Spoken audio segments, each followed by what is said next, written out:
This story was told by a soldier who wished to remain anonymous. He called himself MRK.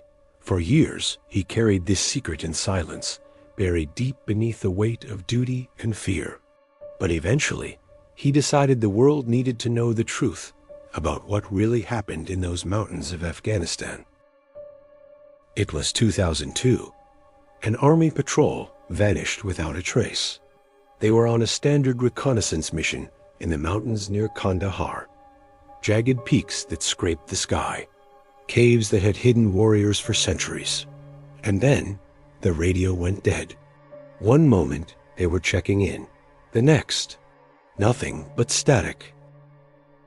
The base tried every frequency, every protocol. Sometimes a patrol can drift into a radio shadow, a dead zone where signals can't reach, but they usually emerge within hours. This time, days passed. No distress call, no request for support. Just an impenetrable wall of silence. The patrol hadn't just lost contact. They had simply vanished. So the army made a decision. They would send in a search patrol, some of the best, the most experienced men in the unit. Men who had survived ambushes, firefights, and the harshest conditions Afghanistan could throw at them. The soldier telling this story was one of those men. He was part of what would later be called the Ghost Patrol. They were given strict orders: find the missing men, find out what happened. But years later, when he finally broke his silence, he revealed something far darker. He and his comrades had also been given another order, one that would haunt them for the rest of their lives. Never speak of what you find out there. Never. But tonight, the truth finally comes out. The helicopter cut through the thin mountain air, its rotors echoing off ancient rock faces. Below them, the mountains of Kandahar stretched out like the folded skin of some sleeping beast. Marquet sat near the open door, wind screaming past his face, eyes fixed on the jagged horizon. Somewhere down there, 12 men had disappeared into thin air. The landing zone was a flat stretch of dust and stone. The helicopter touched down. The squad disembarked in perfect formation, weapons up, eyes scanning. The moment their boots hit the ground, they felt it. That peculiar weight of being watched. The mountains have eyes, the locals said, and in that moment, the soldiers believed it. This was Taliban country. Every ridge could hide a sniper. Every shadow could conceal a trap. The caves that pockmarked the cliffs like skull sockets could hold anything or nothing at all. The patrol moved forward, slow and methodical, eyes and ears open, fingers resting on triggers. They weren't just searching for their brothers now. They were searching for answers. For 2 days, they found nothing. Just rocks, dust, silence. The kind of silence that presses against your eardrums and makes you hear your own heartbeat. They covered mile after mile, their progress agonizingly slow. No sign of the Taliban. No sign of the missing patrol. Then, on the 3rd day, one of the soldiers spotted something. A path, not a military road, not a supply route. A goat trail, faint, barely visible, snaking its way up the mountain and disappearing around a sharp bend. The kind of path no one would notice unless they were looking for it. The squad leader made the call. They would follow it, not just to search, but to gain higher ground, a better vantage point to scan the landscape below. They had no idea that every step up that trail was a step towards something that would shatter their minds forever. The climb was steep. Loose rocks skittered beneath their boots, tumbling down into the abyss behind them. The air grew thinner, colder, and then they started finding things. At first, it was just scraps. Small pieces of American military equipment scattered along the trail like breadcrumbs, leading to some unimaginable horror. A torn piece of radio equipment, its wires dangling like severed nerves.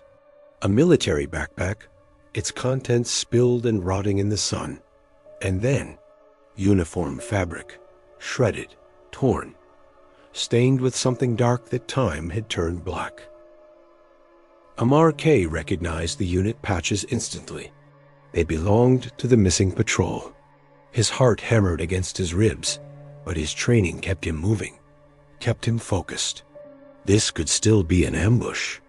The Taliban were masters of psychological warfare. They could have planted this evidence to lure another squad into a kill zone. The patrol tightened their formation. Weapons ready, safeties off. Every sense dialed to maximum.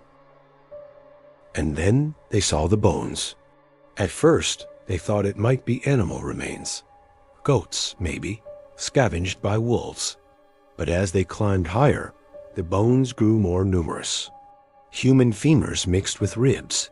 A partial skull here, a spinal column there. Not arranged, not buried, just scattered, as if whatever had happened here had happened with such violence that the bodies had simply come apart. The patrol froze. This wasn't an ambush. This was something else entirely. Something that had torn grown men to pieces and left their remains to bleach in the mountain sun. They pushed forward, weapons raised, adrenaline pumping through their veins. Ahead, the trail opened onto a flat plateau, a natural terrace cut into the mountainside, and beyond it, carved into the cliff face itself, a row of dark openings, caves, dozens of them, staring out at the soldiers like the empty eye sockets of a colossal skull. The squad moved into defensive positions, spreading out in a crescent formation facing the cave entrances. No one spoke.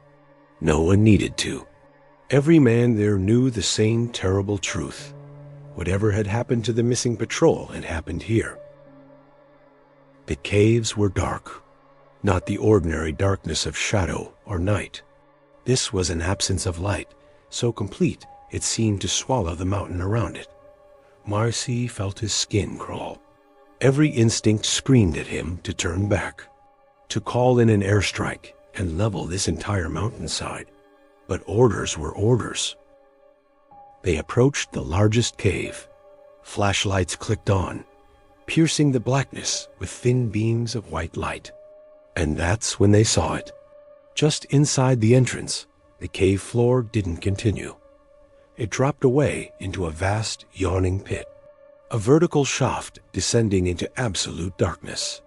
They couldn't see the bottom, couldn't even guess how deep it went.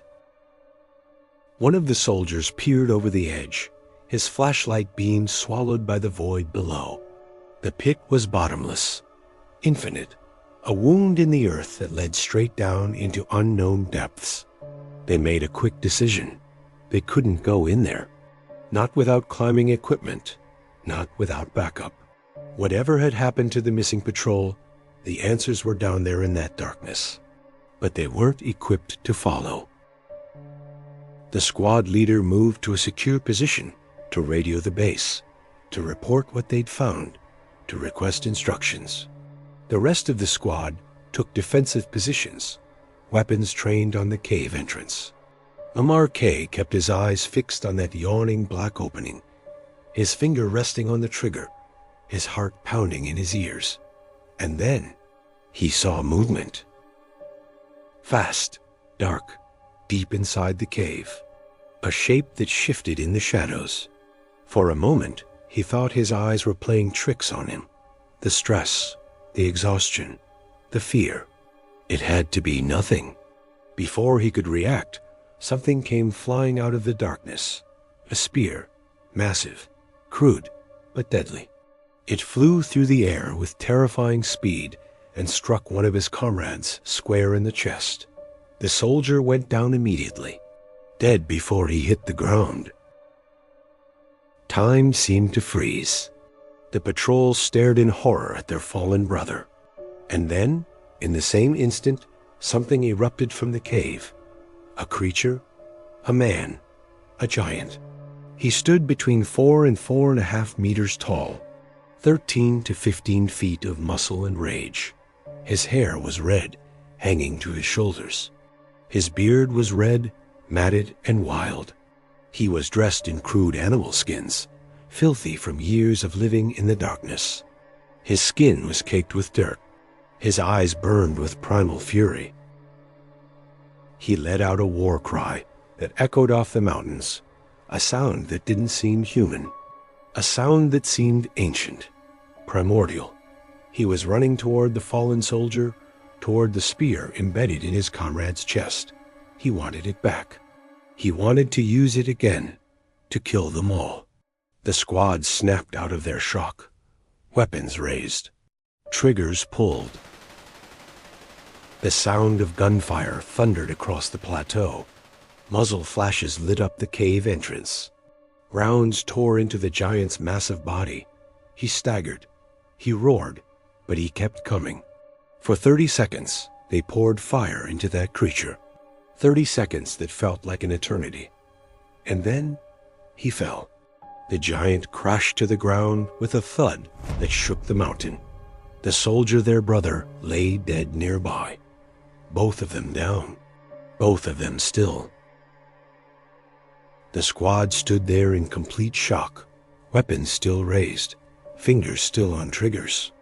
The silence that followed was heavier than any sound they'd ever heard. They looked at each other, then at the giant, and at their fallen comrade. What the hell had just happened? The squad leader contacted the base. His voice was shaking as he tried to explain. We just shot a giant. A giant, 13, 14 feet tall, red hair, animal skins, 6 toes on each foot, 6 fingers on each hand. It killed one of our men. I repeat, it killed one of our men. The base didn't hesitate. 2 helicopters were dispatched immediately, one to extract the patrol, one to extract the body. Loading the giant was a nightmare. He weighed an estimated half-ton, 500 kilograms of muscle and bone. It took everything they had to lift him into the helicopter. The aircraft strained under the weight as it lifted off, carrying its impossible cargo toward a nearby airbase. At the airbase, another team was waiting. They loaded the giant onto a C-130 military transport plane. The pilot of that plane would later make an official statement. He said, and I quote, "I saw a red-haired giant, approximately 4.5 meters tall, with 6 fingers on each hand and 6 toes on each foot, loaded onto this aircraft." That statement was later classified. The pilot was made to retract it. The official record was erased. Meanwhile, the patrol returned to their base to write the report. Standard procedure after any operation. They decided to tell the truth. The whole truth. Despite how insane it sounded, they described everything in minute detail. The spear, the attack, the giant's appearance, the death of their comrade, the 6 fingers, the 6 toes, the animal skins, everything. Their commanders listened, and then they told the soldiers something they would never forget. You need to rewrite this report. We cannot accept this version. So they rewrote it. A standard combat report? Ambush by Taliban forces near the cave complex. Enemy engaged and neutralized. One friendly Kia. The official story. And then they were made to sign a document. A non-disclosure agreement. They were never to speak of what really happened on that mountain. Never to tell anyone about the giant. Never to ask what happened to the body or where it was taken. The entire event was classified top secret. And that was that. For years, MRK kept silent. He honored his oath. He buried the memory deep, but the memory refused to stay buried. In 2016, he made a decision. His comrade had died on that mountain, killed by a creature that shouldn't exist, killed in a way that the world deserved to know about. He couldn't stay silent anymore, not for his sake, but for the sake of the man who never came home. So he came forward. He told his story in detail. Every moment, every sight, every sound, the goat trail, the scattered bones, the shredded uniforms, the bottomless pit in the cave, the spear flying out of the darkness, the giant charging with a war cry that still echoes in his nightmares, the 30 seconds of gunfire, the body that weighed half a ton, the 6 fingers, the 6 toes, the red hair, the animal skins. He told them about the classified report, the retracted pilot statement, the document he signed, the oath of silence he broke because the truth was too big to stay buried. And now you know, somewhere in the mountains of Kandahar, in a cave with a bottomless pit, a giant once lived, lurked, waited, and when the missing patrol found him, they never came back. When the search patrol found him, one of them died, and the giant died too. But the questions remain. Where did he come from? How long had he been there? Were there others? And most terrifying of all, what was at the bottom of that pit? The pilot's original statement was classified. The body was never seen again. The official story says Taliban, but the men who were there know the truth. They know what really happened on that mountain. They know what really came out of that cave. And they know that somewhere in a classified location, in a frozen storage facility or a secret research lab, the body of a 4.5-meter tall, red-haired giant with 6 fingers and 6 toes still exists, waiting, like the truth, waiting to be found. This is the story of the giant of Afghanistan. This is what they tried to bury. This is what one soldier finally had the courage to tell.